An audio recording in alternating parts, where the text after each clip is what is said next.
There are kids in this world who are different. Special.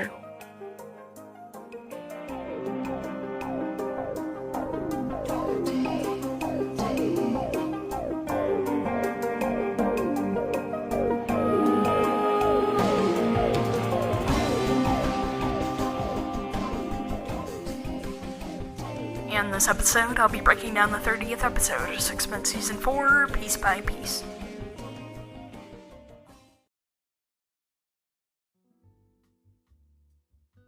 Well, hello, Review Pop listeners. It's Cyrus, Landon Mueller. Now we are here today to talk about episode 30 of 6 Months Season 4, called Out of the Space-Time Continuum. And this episode is huge. Not to mention, James and Monica show up for the first time in 12 episodes. I know they haven't appeared that much this season, but now I think they'll become essential to the plot. Also, as we'll see with Sam, her mindset is starting to shift a little bit. This episode is important in so many ways because we get to see what the storyline is shaping out to be, and how important the timelines are. On another note, the next GCM series was just confirmed. It's called Ice Science, and it's based off the original story of teens trying to create Kenya's first ice hockey team. The show is coming for GZM family and superfan subscribers on April 16th, and April 23rd everywhere else. But without further ado, let's get straight into this episode.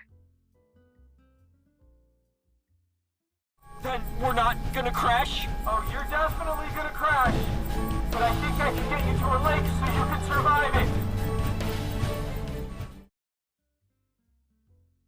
There's so many things that are just perfect about this scene. I mean, for starters, the comeback is phenomenal and is done in such a great way. GZM could have just done your average run-of-the-mill entrance, but instead they decided to make it interesting and exciting. Chris Terry said this in her interview, and I couldn't agree more. GZM always tries to go above and beyond, writing stories in a way that hasn't been done before. Also, the music cue is phenomenal. Correct me if I'm wrong, but the last time this was used in 6 minutes was in the finale of Season 2, in a helicopter crash. So I think, in a way, it's a great callback. And what's crazy is knowing the history of this cue. If you've listened to the music of Mars Patel, you know that this cue dates back to GZM's first show. I'm right here! Holiday Anders! You have to shut this thing down! It's going to burst! No! Never! Man, this episode is action-packed, and I love it. Even if Holiday may not know exactly what's going on, she knows that serious to work could have drastic consequences. If that means using her powers, so be it. She just wants to keep everyone safe, which says a lot about her. And I think that's one of the skills she's picked up along the way, being able to detect when something is very serious. The other thing is that she's starting to learn a lot about Jude. Clearly, the time phone is very important to him, and he shows no signs of wanting to help anyone else, even if that means destroying the timelines. Also, as always, I want to point out the fantastic sound design. You can just hear the sounds of Holiday forcing Jude across the room. My name is Dr. Anders. Can you hear me? I'm fine. Are you sure? What about you, Cyrus? Yeah. What a great callback. I mean, it goes to the very core of 6 minutes. Can you even imagine the podcast with a different first episode? It's like the perfect pilot, and I'm always reminded of it when I'm writing. Also, Amy Hutchins delivered that line perfectly. It's so great that I thought I was listening to the original. And as just said in GZM Rewind, if you were to read that on paper, it probably wouldn't register with you. It's only when you hear the recording that you notice the reference. Also, I think it's important to notice that Monica was immediately concerned by Angel, just like she wanted to help Holiday as much as possible. Monica puts others before herself, and so has Sam, the younger Monica. Wait, you saw that? You were awesome. Simon. Of course, we didn't have our memory back then, so we didn't know you were our son. But we were proud. You know, this reminds me of when Holiday was on the island in Season 2, and the Anders didn't know when they'd see her again. Even while she was gone, they tried to stay strong and hope she was safe. In a similar way, when James and Monica didn't have their memory, I think they hung on to the hope that they had a family looking for them. Also, just hearing that James was proud of Cyrus really warmed my heart, and it's a great representation of their father-son relationship. Likewise, when Cyrus didn't have his memory, he had a click in his mind, and he remembered that his dad taught him how to fly a helicopter. Also, the Holiday music cue really adds so much to the scene, and I imagine they all miss her so much. They don't know that she's with Birdie. How did you get your memory back? Oh, you know. They just came back. And once they did, your dad was able to use some old contacts in the State Department.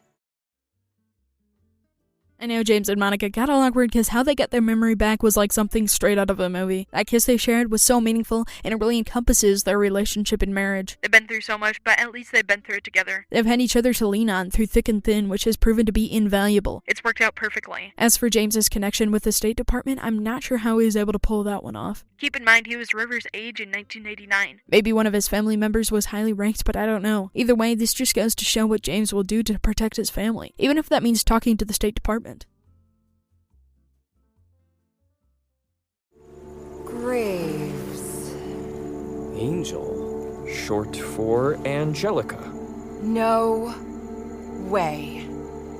Still pleased to meet me?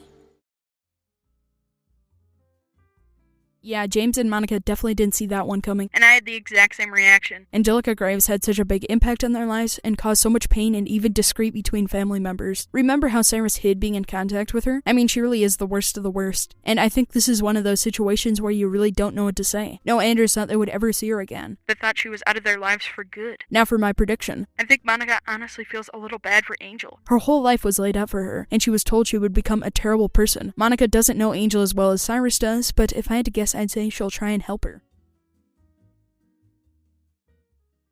You know what? You're right, Cybot. We should reconsider. Done, and I still want to go. Me too. That was not funny.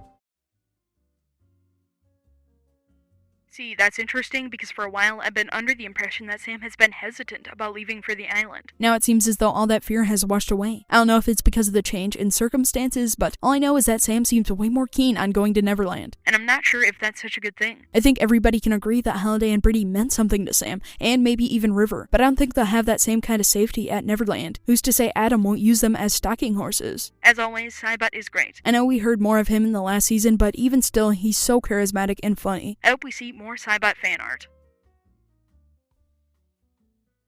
Ready, River. And Cybot, you're coming with us, just in case. Ready to navigate, Cybot? I am most definitely not ready. Yeah, I don't really care.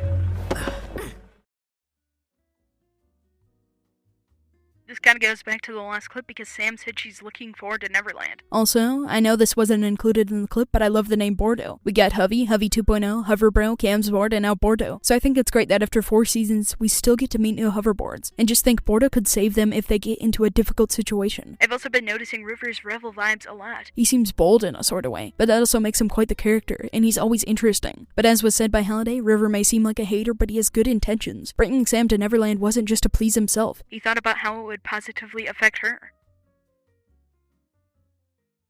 Ivan? Yes, Holiday Anders? I think this guy's gonna need some medical attention. I will call medical and have someone tend to Jude. Jude? I love seeing Holiday help someone, even if we're talking about Jude. She doesn't want to see him suffering, so I think it's great that she went to get him medical attention. On the other hand, I think this is valuable information. Holiday found out that his name was Jude. From the surface, that doesn't seem like much, just a name. But the way she said Jude leads me to believe it's something more. Maybe something jogged her memory, or maybe it sounds familiar. Either way, we're gonna see Holiday discover something, for better or worse. From what I've gathered, I think she's gonna go to Badger for help. Together, they'll start to learn more about Jude and discover something big. What is that something? I guess we'll just have to wait and see.